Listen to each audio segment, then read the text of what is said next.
హైదరాబాద్లోని Jubilee bus stand signal వద్ద road ప్రమాదం జరిగింది. వేగంగా వచ్చిన కారు మరో కారును ఢీకొట్టడంతో ప్రమాదం జరిగింది.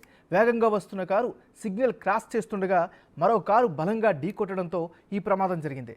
కారు వేగానికి 3 పల్టీలు కొట్టింది మరో కారు. ఈ ప్రమాదంలో కారులో ఉన్న వారు క్షేమంగా బయటపడ్డారు. వీరిని స్థానికులు బయటికి తీశారు.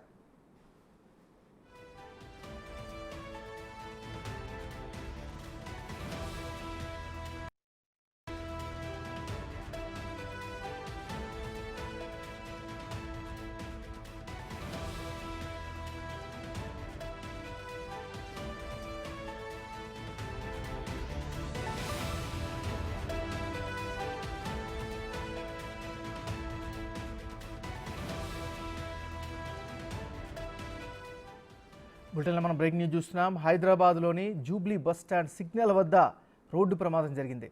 వేగంగా వచ్చిన కారు మరో కారును బలంగా ఢీకొట్టింది. దీంతో ప్రమాదం జరిగింది.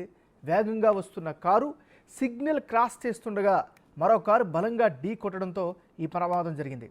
కారు వేగానికి 3 పల్టీలు కొట్టింది ఢీకొన్నటువంటి మరో కారు. ఈ ప్రమాదంలో కారులో ఉన్న వారు క్షేమంగా బయటపడినట్టుగా తెలుస్తుంది. అయితే గాయాల పాలైనటువంటి వీరిని స్థానికులు బయటికి లాగారు.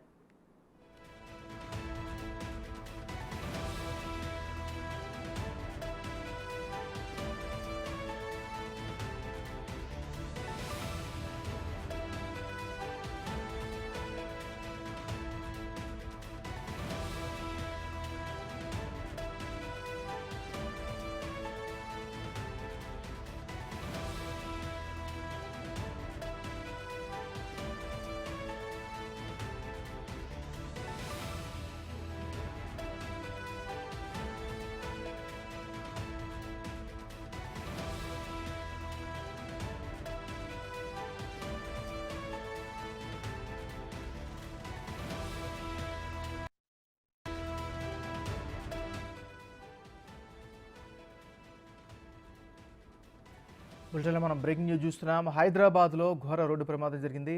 హైదరాబాద్లోని జూబ్లీ బస్ స్టాండ్ సిగ్నల్ వద్ద ఈ ప్రమాదం జరిగింది. వేగంగా వచ్చినటువంటి కారు మరో కారును ఢీకొట్టడంతో ఈ ప్రమాదం జరిగింది. ఒక్కసారిగా అక్కడ ఊహించినటువంటి ఘటన జరగడంతో చుట్టుపక్కల ఉన్నటువంటి వాళ్ళందరూ కూడా భయాందోళనకు గురయ్యారు. ముఖ్యంగా మన విజువల్స్లో చూస్తున్నాం, బిగ్ టీవీ స్క్రీన్ పైన దానికి రౌండ్ చేసినటువంటి ప్రదేశానికి ఏదైతే నల్ల రంగులో ఉన్నటువంటి కారు బలంగా ఈ ప్రమాదానికి గురైంది. వేగంగా వస్తున్నటువంటి కారు సిగ్నల్ క్రాస్ చేస్తున్నటువంటి టైంలో మరో కారుని బలంగా ఢీకొట్టింది. బలంగా ఢీకొట్టడంతో ఈ ప్రమాదం జరిగింది. విజువల్స్లో మనం క్లియర్ చూస్తున్నాం. 3 పల్టీలు కొట్టింది. ఆ కారు వేగానికి ఆల్మోస్ట్ ఆల్ మనం చూస్తూ ఉన్నాం 3 పల్టీలు కొట్టినటువంటి పరిస్థితి కనిపిస్తుంది. ఈ ప్రమాదంలో కారులో ఉన్నటువంటి వారందరూ కూడా క్షేమంగా బయటపడ్డారు. దీంతో అక్కడ ఉన్నటువంటి స్థానికులందరూ కూడా ఊపిరి పీల్చుకున్నటువంటి పరిస్థితి. వెంటనే అక్కడ పరుగులు తీశారు స్థానికంగా ఉన్నటువంటి వాళ్ళు. విజువల్స్లో మనం చూస్తూ ఉన్నాం. అక్కడికి ఉన్నటువంటి వాహనదారులు, ద్విచక్ర వాహనదారులందరూ కూడా వెంటనే అక్కడికి వెళ్ళినటువంటి పరిస్థితి కనిపిస్తుంది. విజువల్లో అక్కడ ఉన్నటువంటి ట్రాఫిక్ విధులు నిర్వహిస్తున్నటువంటి ట్రాఫిక్ కానిస్టేబుల్ కూడా వెంటనే అక్కడికి వెళ్ళారు. ఏం జరిగిందని ఒక్కసారి షాక్కు గురైనటువంటి పరిస్థితి కనిపిస్తుంది. అయితే వెంటనే వీరిని స్థానికులు బయటికి తీసినటువంటి పరిస్థితి ఉంది.